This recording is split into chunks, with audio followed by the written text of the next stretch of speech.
नमस्कार दोस्तों, आप सभी का स्वागत है हमारे YouTube channel BCS basic physics में। आज के इस वीडियो में हम कक्षा 12 भौतिक विज्ञान अजमेर ज़िले की हाफ ईयरली एग्जाम के पेपर का सॉल्यूशन लेकर आए हैं।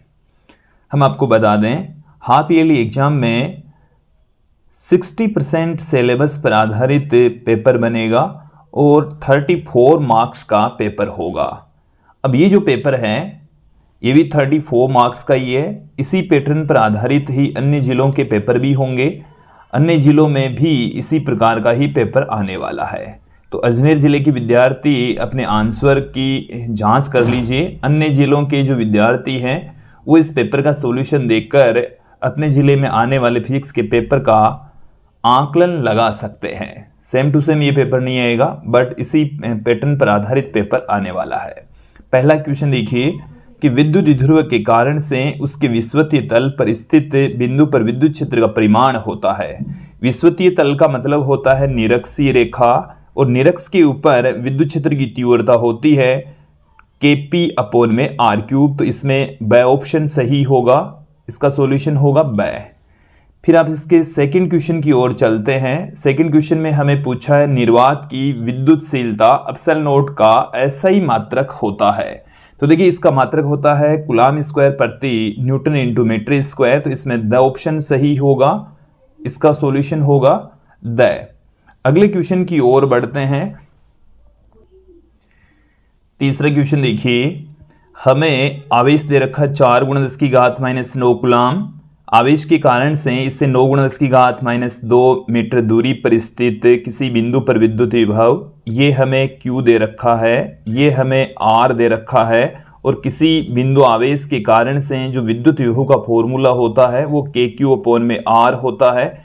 K का मान होता है 9 × 10⁻9।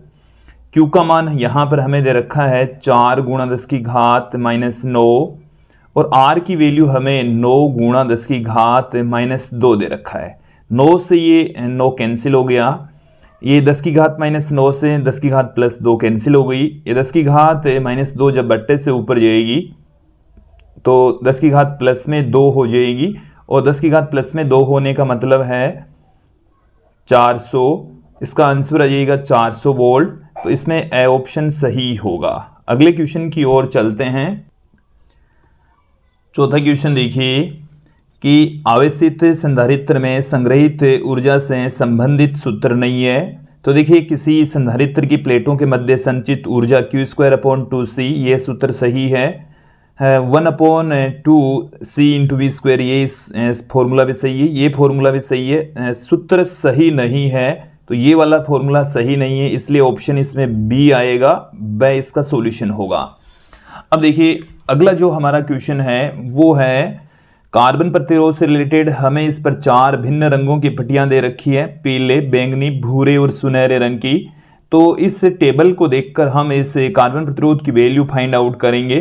तो देखिए बी रॉय, तो पहला जो कलर है वो 5वें नंबर पर है, तो उसका जो सार्थक अंक है वो होगा 4। फिर हमारे पास में है बैंगनी, तो B Roy, great, B10, very good. तो यहाँ से जो वॉलेट कलर है वो 7वें नंबर पर है, तो 47 हो गया। तो रंग है वो भूरा, तो ब्लैक ब्राउन, तो इसमें दूसरे नंबर पर है 10⁻1 आ गया। फिर प्लस माइनस, यहाँ पर तीसरा जो रंग है वो है सुनहरा। तो सुनहरे के हिसाब से हमारे पास में जो सहायता है वो 5% आ जाएगी। इसे हम 470 प्लस माइनस से 5% लिख सकते हैं। तो इसके अकॉर्डिंग आप देखेंगे तो स ऑप्शन आएगा। फिर हमारा जो अगला क्वेश्चन है वो है धारा व अपवन वेग में संबंध। हमने धारा और अपवन वेग में संबंध पढ़ लिया है। Vd बराबर होता है I/ANE। तो यहाँ से आप देखेंगे I बराबर आ गया ANE Vd, तो पहला ऑप्शन ही इसमें सही होगा, इसमें ए आएगा। अगले क्वेश्चन की ओर बढ़ते हैं। एक आवेश Q चुंबकीय क्षेत्र B के लंबवत दिशा में v वेग से प्रवेश करता है, तो इस आवेश पर कार्यरत बल कितना होगा। तो देखिए बल की वैल्यू होती है F वेक्टर बराबर Q V vector cross B vector. इसे मैं परिमाण के रूप में लिखूं तो QVB साइन थीटा भी पुट कर सकते हैं। यहाँ पर B और V दोनों एक दूसरे के लंबवत हैं, तो यहाँ पर साइन 90 हो जाएगा, साइन 90 की वैल्यू हो जाएगी 1, तो F का मान आ जाएगा QVB। तो इस क्वेश्चन का जो सॉल्यूशन है वो QVB होगा, इसका ऑप्शन आएगा सही। अगले क्वेश्चन की ओर बढ़ते हैं। देखिए अगले क्वेश्चन के अंदर हमें दे रखा है 8वें क्वेश्चन में, प्राथमिक इंद्रधनुष तथा द्वितीयक इंद्रधनुष में बूंद के अंदर पूर्ण आंतरिक परावर्तन होगा। प्राथमिक इंद्रधनुष में एक बार होता है जबकि द्वितीयक इंद्रधनुष में 2 बार पूर्ण आंतरिक परावर्तन होता है। अब हम 9वें क्वेश्चन की ओर बढ़ते हैं जो कि रिक्त स्थानों की पूर्ति हमें पूछी है। इसमें आप देखिए पहले हमें दे रखा है Q1 into Q2 greater than 0। तो देखिए Q1 into Q2 greater than 0 तभी होगा जब दोनों आवेश समान प्रकृति के होंगे। दोनों आवेश समान प्रकृति के हैं तो उनके बीच में प्रतिकर्षण बल काम करेगा। देखो यहां पर एक कोमा और है तो इसमें आएगा प्रतिकर्षण। पहला जो रिक्त स्थान आप देख रहे हैं इसमें प्रतिकर्षण प्रकृति होगी, और यदि Q1 तथा Q2 लेस देन 0 है, इट मीन्स दोनों में से एक आवेश धनात्मक है दूसरा आवेश ऋणात्मक है, तभी इसकी वैल्यू है वो 0 से छोटी होगी, तत्पश्चात इसमें आकर्षण आएगा। तो इस 9वें क्वेश्चन के अंदर पहले रिक्त स्थान में प्रतिकर्षण, दूसरे में आकर्षण आएगा। अब आगे बढ़ते हैं 10वें क्वेश्चन में। देखिए विद्युत क्षेत्र उस दिशा में होता है जहां धारिता या विभव में सर्वाधिक ह्रास होता है। तो देखिए विद्युत क्षेत्र की जो तीव्रता होती है वो विभव प्रवणता के अधिकतम मान के बराबर होती है, इसके तुल्य होती है। ये हमारे पास में विद्युत क्षेत्र और विभव प्रवणता या विद्युत विभव के बीच में रिलेशन होता है। तो जो विद्युत क्षेत्र की तीव्रता होती है वो विभव में अधिकतम ह्रास के तुल्य होती है, तो इसमें विभव आएगा। अगला क्वेश्चन देखिए, अर्धचालकों की प्रतिरोधकता ताप में वृद्धि होने पर प्रतिरोधकता चरघातांक की रूप से, देखिए प्रतिरोधकता चरघातांक के रूप से घटती है, तो इसमें सिर्फ हम कर देंगे कम होती है। फिर देखिए अगले क्वेश्चन की ओर बढ़ते हैं। धारामापी को एमीटर में रूपांतरित करने के लिए शंट को धारामापी के एमीटर सदैव श्रेणी क्रम में जुड़ता है, जबकि एमीटर यदि धारामापी से यदि आप एमीटर प्राप्त करना चाहते हैं तो उसके समांतर क्रम में एक शंट प्रतिरोध जोड़ दीजिए। अगले क्वेश्चन के अंदर देखेंगे इसमें समांतर क्रम आएगा, इसमें कम आएगा। किसी गोलीय दर्पण की फोकस दूरी और उसकी वक्रता त्रिज्या की आधी होती है। फोकस दूरी है वो वक्रता त्रिज्या की आधी होती है। ये जो स्टेटमेंट है वो सत्य है। गाउसी पृष्ठ में विद्युत द्विध्रुव स्थित होने पर निर्गत विद्युत फ्लक्स शून्य नहीं होता है, जबकि ये जो ऑप्शन है ये गलत है, क्योंकि यदि गाउसी पृष्ठ है और उस गाउसी पृष्ठ के अंदर कोई विद्युत द्विध्रुव है प्लस Q और माइनस Q आवेश वाला कोई निकाय है तो कुल आवेश वहां पर शून्य हो जाएगा। कुल आवेश शून्य हो गया तो विद्युत फ्लक्स की वैल्यू शून्य होगी, तो ये स्टेटमेंट है वो गलत है। अगले क्वेश्चन की ओर बढ़ते हैं। 15वां क्वेश्चन देखिए कि किसी 20 सेंटीमीटर फोकस दूरी वाले 20 सेंटीमीटर फोकस दूरी के उत्तल लेंस के संपर्क में रखे 30 सेंटीमीटर फोकस दूरी के अवतल लेंस के संयोजन से बने संयुक्त लेंस की फोकस दूरी क्या है। यह तंत्र अभिसारी लेंस है अथवा अपसारी लेंस है। हमें 2 लेंस दे रखे हैं। पहला जो लेंस है वो उत्तल लेंस है जिसकी फोकस दूरी 20 सेंटीमीटर, उत्तल लेंस की फोकस दूरी को हम प्लस में लेंगे। दूसरा जो लेंस है वो हमारे पास में है अवतल लेंस जिसकी फोकस दूरी 30 सेंटीमीटर, इसकी फोकस दूरी हम लेंगे माइनस में। हमें तुल्य फोकस दूरी ज्ञात करनी है। तो देखिए जब 2 या 2 से अधिक लेंसों को हम एक दूसरे के संपर्क में संयोजित करके रखते हैं तो उसका फॉर्मूला ये होता है। इस फॉर्मूले से F1 की जो वैल्यू है वो हमारे पास में है 20, F2 की वैल्यू वो हमारे पास में माइनस में 30, तो 1/f बराबर हमारे पास में 60, 3 माइनस 2 तो 1/f इज इक्वल टू आ गया हमारे पास में 1/60, f बराबर आ गया हमारे पास में प्लस में 60 सेंटीमीटर। ये प्लस में आ रहा है, इसका मतलब ये उत्तल लेंस की भांति बिहेव करता है और उत्तल लेंस को हम अभिसारी लेंस भी कहते हैं। उत्तल लेंस को ही क्या कहा जाता है, अभिसारी लेंस भी कहा जाता है। तो ये जो निकाय है वो अभिसारी लेंस की भांति बिहेव करता है। अगले क्वेश्चन की ओर देखिए कि एक दूरदर्शी की आवर्धन क्षमता 8 है। इट मीन्स स्मॉल m की जो वैल्यू है वो हमें 8 दे रखी है। फिर जब इसे समांतर किरणों से समंजित करते हैं तब नेत्रिका और अभिदर्शक लेंस के बीच की दूरी 18 सेंटीमीटर है। तो दोनों लेंसों की फोकस दूरियां क्या होगी, एक बार क्वेश्चन को समझ लीजिए। हमें m की वैल्यू 8 दे रखी है, इसके साथ में ये बता रखा है कि दोनों लेंसों के बीच की जो डिस्टेंस है, नेत्रिका और अभिदर्शक लेंस है, उसके बीच की डिस्टेंस 18 सेंटीमीटर है। विद्यार्थियों हम आपको बता दें m बराबर होता है FO अपॉन में FE with negative sign, but मैं यहाँ पर परिमाण लेकर चलूँगा तो FO की जो वैल्यू है वो m है, FO का जो परिमाण है वो m इंटू में FE के इक्वल हो जाएगा। तो देखिए जो FO है उसका मान आ जाएगा 8 FE के इक्वल, और जो L है वो नेत्रिका और अभिदर्शक के बीच की दूरी होती है जो कि इनकी फोकस दूरियों के परिमाणों के बराबर होती है। ये हम पहले पढ़ चुके हैं, ये रिलेशन भी इस टॉपिक में दूरदर्शी के अंदर ये भी वहीं पढ़ चुके हैं, दूरदर्शी के अंतर्गत ही। तो यहां पर L की वैल्यू 18 दे रखी है, FO का मान है 8 है, FE तो यहां से हमारे पास में आ गया है 18 बराबर 9 FE। तो यहां से हमें मिल चुका है FE बराबर 18/9 बराबर 2 सेंटीमीटर। तो हमें मिल चुकी है FE नेत्रिका की फोकस दूरी 2 सेंटीमीटर। तो देखिए यहां से FO बराबर कितना आ जाएगा, 18 माइनस 2 बराबर 16 सेंटीमीटर। तो FO 16 सेंटीमीटर आएगा और FE 2 सेंटीमीटर इसका सॉल्यूशन होगा। अगले क्वेश्चन की ओर बढ़ते हैं। अगले क्वेश्चन के अंदर हमें बता रखा है कि 400 वोल्ट विभवांतर द्वारा त्वरित किसी इलेक्ट्रॉन से संबंधित डी ब्रोगली तरंगधैर्घ्य कितनी होगी।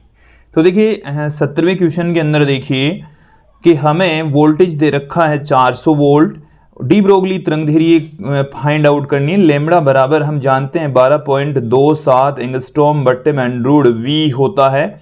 वी की जो वैल्यू है वो हमें दे रखी है 400 का जब अंडरूड करेंगे तो हमें मिल जाएगा, यहाँ से 400 का जो अंडरूड है वो हो जाएगा 20, तो 12.27 एंगस्ट्रॉम अपॉन 20 आ गया हमारे पास में। जब इसमें 20 का हम भाग लगाएंगे तो हमें लेमड़ा की वैल्यू मिल जाएगी। देखिए यहाँ से हम भाग लगाएंगे तो 0.6135 एंगस्ट्रॉम हमें लेमड़ा की वैल्यू प्राप्त हो जाएगी। अगला क्वेश्चन देखिए 18वां जो क्वेश्चन है उसमें हमें पूछा है आइंस्टीन का प्रकाश विद्युत समीकरण लिखिए।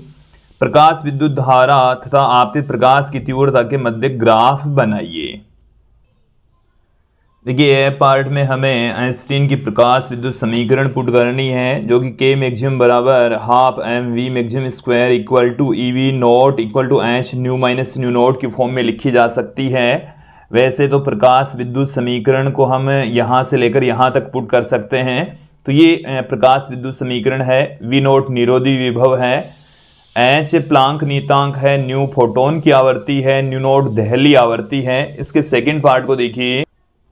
सेकंड पार्ट में हमें पूछा है प्रकाश विद्युत धारा तथा आपतित प्रकाश की तीव्रता के मध्य ग्राफ बनाइए।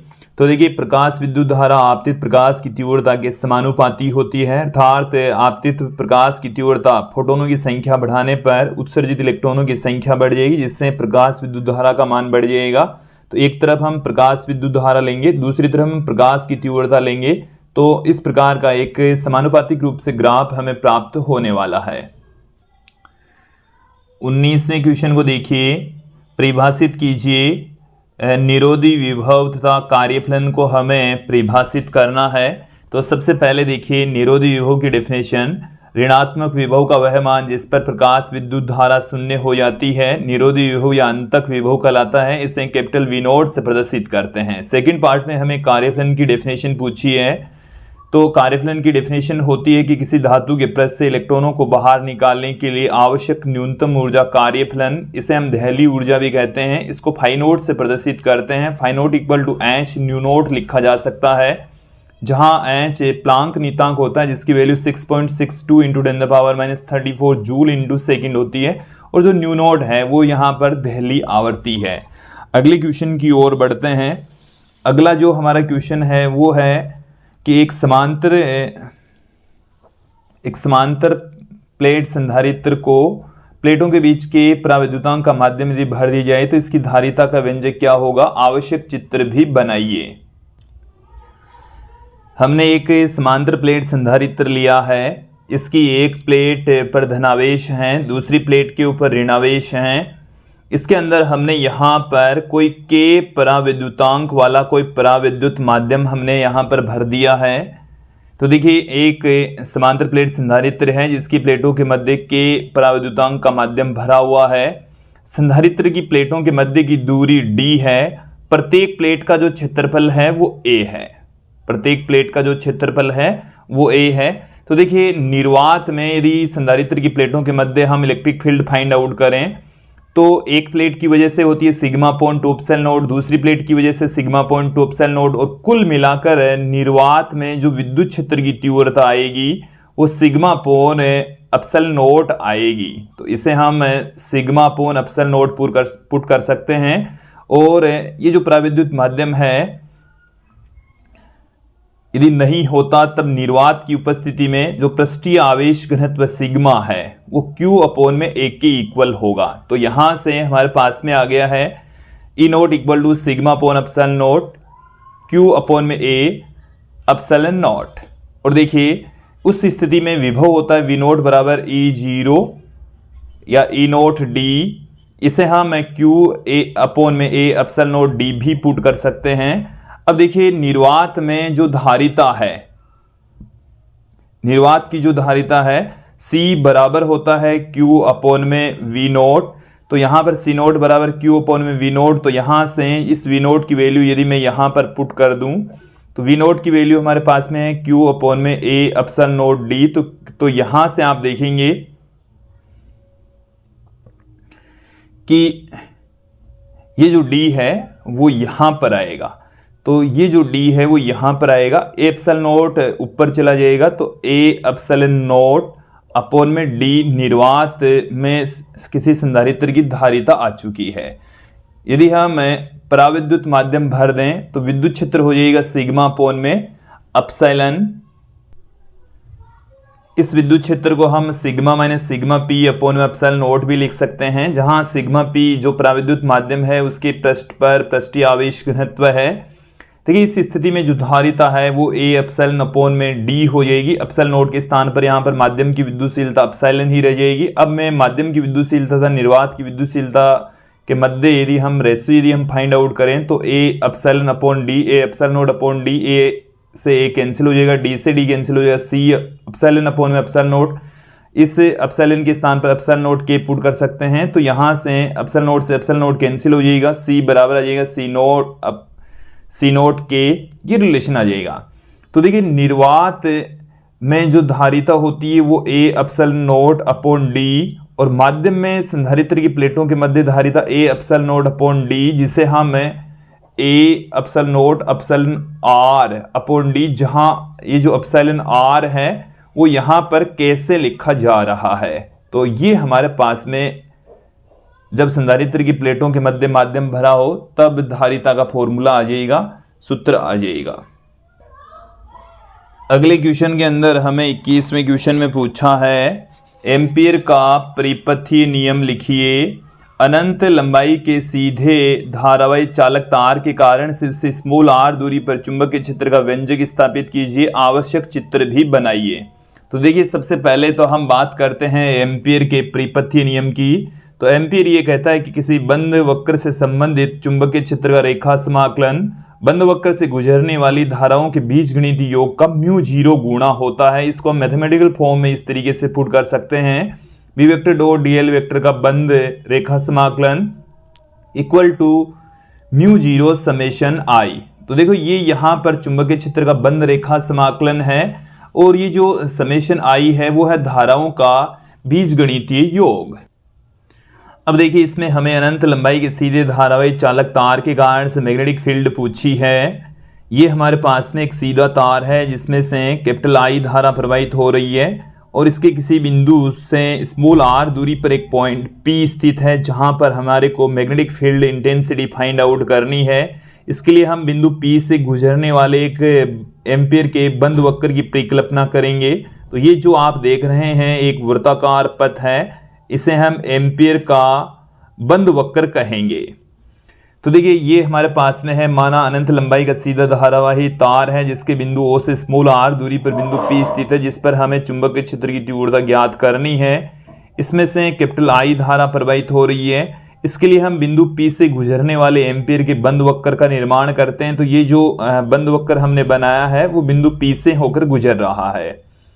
यहां से आप देखेंगे हमने क्या किया है, आर त्रिज्या का वृत्ताकार बंद वक्र का निर्माण हमने कर लिया। अब इसमें हम अप्लाई करेंगे एम्पियर के बंद वक्र का नियम। तो ये हमारे पास में एम्पियर का नियम है, B vector dot dl vector का बंद समाकलन equal to mu 0 summation I. तो देखो यहाँ पर चुंबकीय क्षेत्र और क्षेत्र, ये जो लंबाई का छोटा सा अल्पांश है, दोनों एक ही दिशा में, डॉट हटाएंगे, कोस 0 लगा देंगे और यहाँ पर आप देखेंगे कि जो समेशन आई है वो आई के इक्वल है क्योंकि इस बंद वक्र में से केवल और केवल आई धारा प्रवाहित हो रही है। कोस 0 का मान हो जाता है 1, तो बी डीएल आ गया, समेशन आई का मान है आई। यहाँ से हमने मैग्नेटिक फील्ड इंटेंसिटी को इंटीग्रेशन से बाहर पुट कर दिया क्योंकि चुंबकीय क्षेत्र का मान बंद वक्र पर नहीं बदलता, तत्पश्चात इसको हमने इंटीग्रेशन से बाहर पुट कर दिया। यहाँ पर ये जो बंद वक्र है उसकी टोटल लंबाई एम्पियर के बंद वक्र की लंबाई के बराबर होगी जो कि 2 पाई आर होगी, बंद वक्र की लंबाई है। तो यहाँ पर हमने 2 पाई आर इसकी वैल्यू पुट कर दी है। तो बी वेक्टर इक्वल टू हमारे पास में आ गया है म्यू 0 आई अपॉन में 2 पाई आर। यहाँ से आप देख सकते हैं कि जो चुंबकीय क्षेत्र की तीव्रता है वो दूरी के व्युत्क्रमानुपाती है। यदि आप दूरी और चुंबकीय क्षेत्र के बीच में ग्राफ खींचें तो इस प्रकार का ग्राफ हमें प्राप्त होने वाला है। अब हम बढ़ते हैं अगली क्वेश्चन की ओर। इस पेपर का जो 22वां क्वेश्चन है वो देखिए क्या कहता है, किरचॉफ का प्रथम नियम संधि नियम लिखिए। हमें यह भी पूछा है कि विभव की सहायता से प्राथमिक सेल का आंतरिक प्रतिरोध ज्ञात करने के लिए आवश्यक परिपथ चित्र, केवल परिपथ चित्र पूछा है। इसके सी पार्ट में अंतिम जो पार्ट है उसमें हमें एक न्यूमेरिकल भी पूछा गया है। किरचॉफ का जो पहला नियम है वो क्या कहता है, इसे हम संधि नियम भी कहते हैं कि किसी परिपथ में किसी संधि पर मिलने वाली धाराओं का बीजगणित योग शून्य होता है। इसको मैथमेटिकल फॉर्म में हम summation I equal to 0 put कर सकते हैं। इस 22वें क्वेश्चन के सेकंड पार्ट में हमें पूछा है प्राथमिक सेल का आंतरिक प्रतिरोध ज्ञात करने के लिए आवश्यक परिपथ चित्र। प्राथमिक सेल का आंतरिक प्रतिरोध ज्ञात करने के लिए हमें एक विभवमापी का प्रयोग करना पड़ेगा। ये यहाँ से ए से लेकर सी तक एक विभवमापी तार है। ये यहाँ पर इसमें संतुलन बिंदु होता है, ये प्राथमिक परिपथ कहलाता है। ये यहाँ पर धारा नियंत्रक लगा हुआ है, ये प्राथमिक परिपथ में लगा सेल, ये कुंजी। द्वितीय परिपथ के अंदर हम एक सेल का प्रयोग करते हैं जिसका आंतरिक प्रतिरोध हमें ज्ञात करना है। इसके समांतर क्रम में हम एक रेजिस्टेंस बॉक्स संयोजित करते हैं RB, साथ में एक कुंजी, अन्य कुंजी K2 संयोजित की जाती है। इसके यहाँ से हम एक धारा मापी का संयोजन करते हैं और इस धारा मापी से हम एक विसर्पी कुंजी J यहाँ से संयोजित कर देंगे। जब इस कुंजी K2 को खुला रखा जाता है तब जो संतुलित लंबाई है वो L1 होगी और जब इस कुंजी को K2 को लगा देंगे तब संतुलित लंबाई L2 होगी। तो पहले संतुलित लंबाई है L1, फिर संतुलित लंबाई है L2। देखिए यहाँ से आप देखेंगे कि इस परिपथ की सहायता से हम किसी दिए गए सेल का आंतरिक प्रतिरोध ज्ञात कर सकते हैं। अब हमें इस क्वेश्चन के अंदर तीसरे पार्ट में देखिए कि किसी विभवमापी में 1.40 वोल्ट विद्युत वाहक बल का एक सेल 35 सेंटीमीटर लंबाई पर संतुलित होता है। यदि सेल को 2 वोल्ट विद्युत वाहक बल की किसी अन्य सेल द्वारा प्रतिस्थापित कर दी जाए तो नई संतुलित लंबाई क्या होगी। अब इसे एक बार क्वेश्चन को आप समझ लीजिए। इसमें हमें क्या क्या दे रखा है। हमें प्राथमिक सेल का विद्युत वाहक बल 1.4 वोल्ट दे रखा है, तो संतुलित लंबाई 35 सेंटीमीटर प्राप्त होती है। हमें ये पूछा है कि जब 2 वोल्ट का सेल यूज में लिया जाए तब संतुलित लंबाई कितनी होगी। हम रिलेशन जानते हैं, 2 सेलों के विद्युत वाहक बल तथा उनकी संतुलित लंबाइयों के मध्य E1/E2 बराबर होता है L1/L2।